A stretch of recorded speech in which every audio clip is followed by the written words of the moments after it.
Hello, good day, Sir Espino. I am Arabel Dinisus Flores from ITE 201.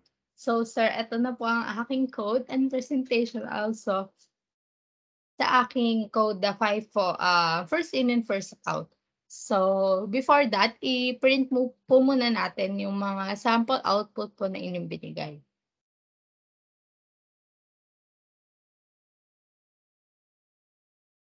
So, first of all, input muna tayo, number of elements.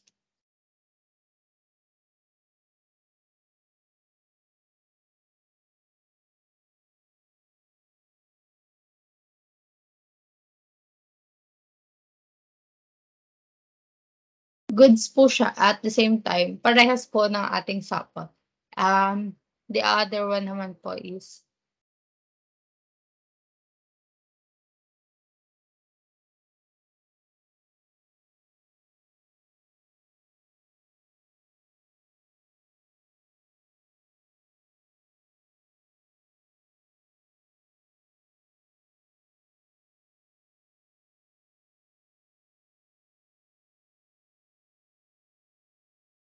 goods naman din po siya. The last sample po is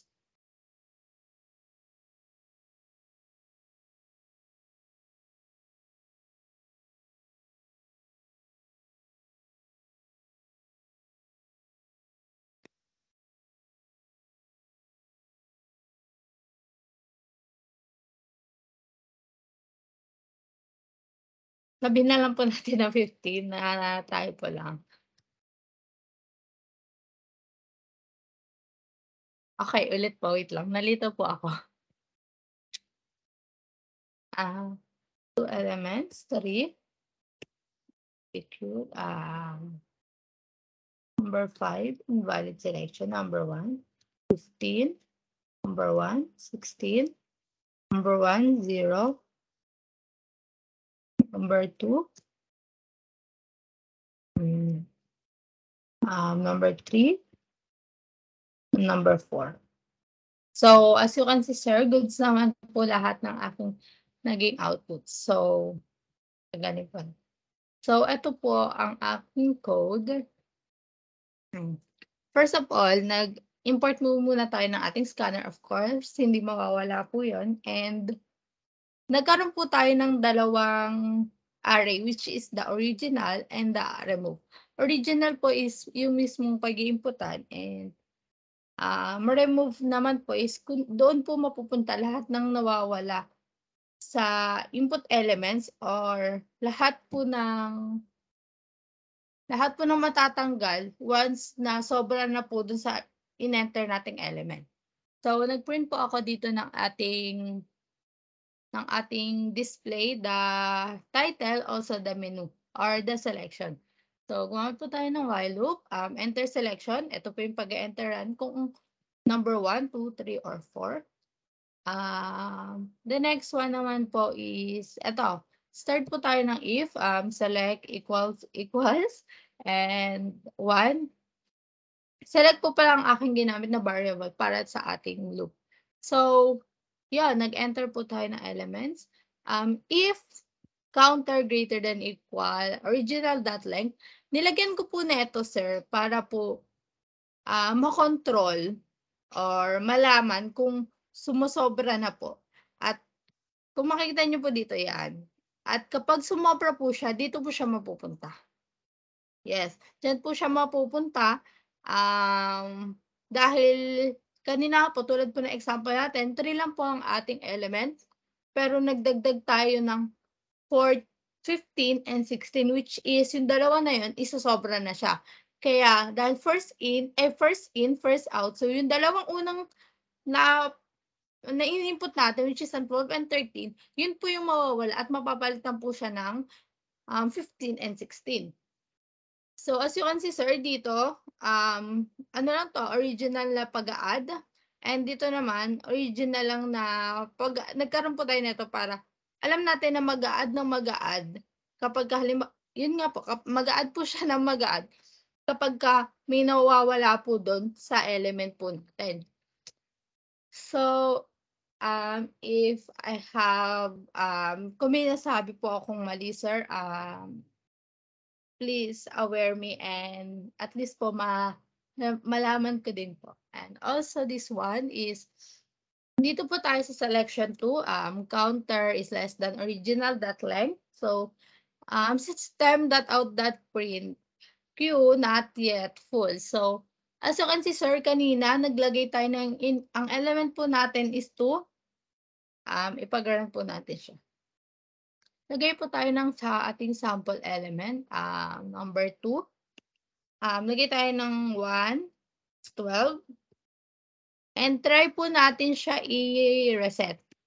Yan. Makikita nyo po na queue not yet full. Kasi hindi po siya pwedeng i-reset hanggat hindi po puno ang ating element or length ng element na inilagay natin. The otherwise, else naman po is naglagay po tayo ng for loop. Para once, ito pong, yan, simula po dito. Once na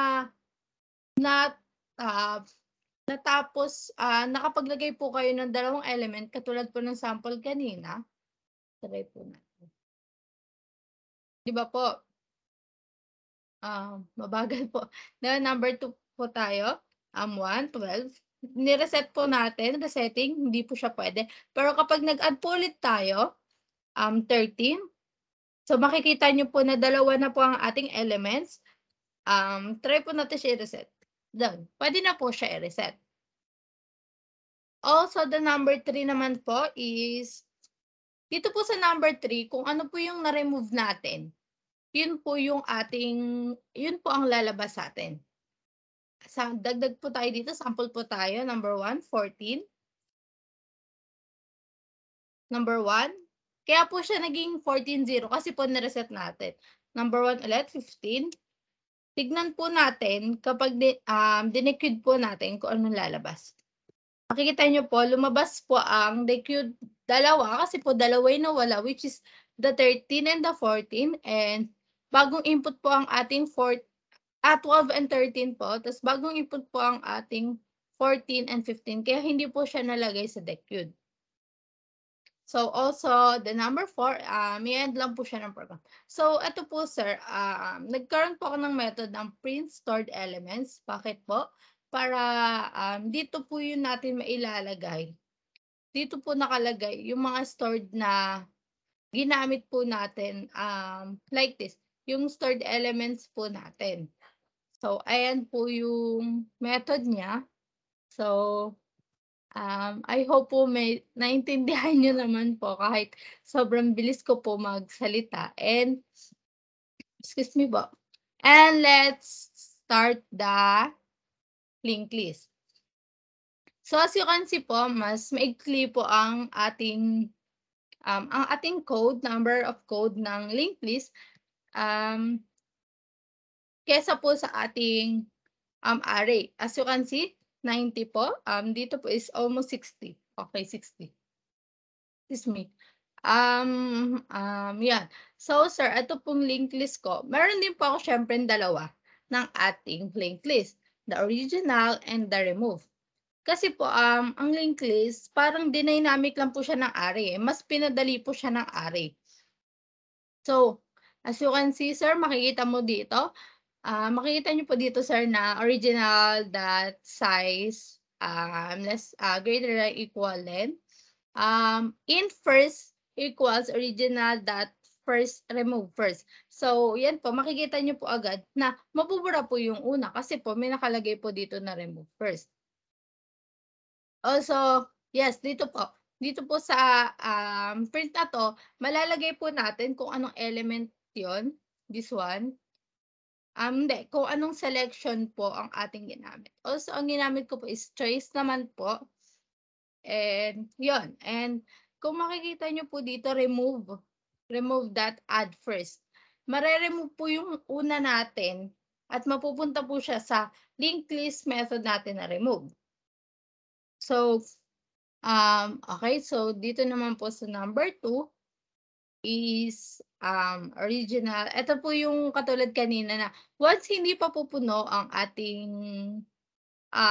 ating element, hindi po siya lalabas kasi kailangan nga po natin always remember na kailangan muna mapuno natin yung element natin bago tayo mag-resetting.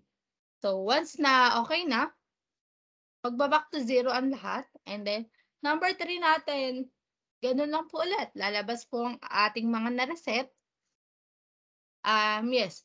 And number 4 is for the end of the program. So try po natin itong linked list i-print. So let's see if yan.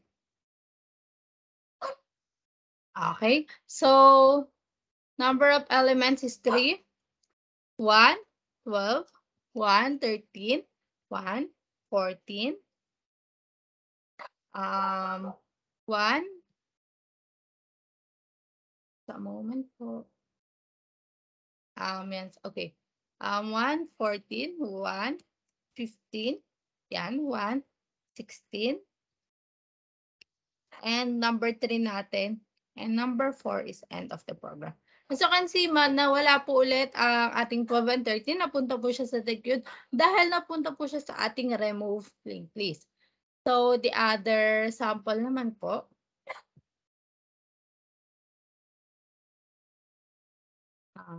so, mabagal po yung laptop ko, sir. And the next one is number 2. Number 2, 2 number of elements natin and 1, 12. Number 2, hindi po siya magpiprint kasi po, hindi pa pupuno yung elements natin. So, mag-add po tayo ng ating 13, number 3.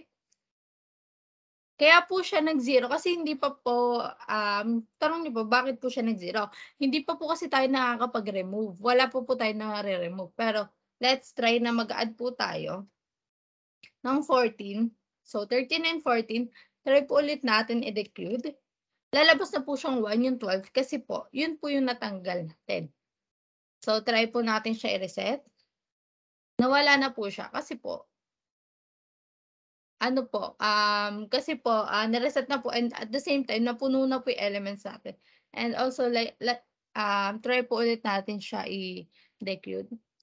Lalabas po lahat 'yan kasi bakit po siya lumabas lahat dito sa decode, which is kai-input lang natin. Kaya po siya lumabas kasi po nag-reset po tayo. Na-reset po muna natin bago tayo mag-decode. Kaya po lahat ng na-input po natin once na i-reset natin, mapupunta po siya sa decode. And 4, end of program. Yeah. And last one po was the let's try this one. 2, 1.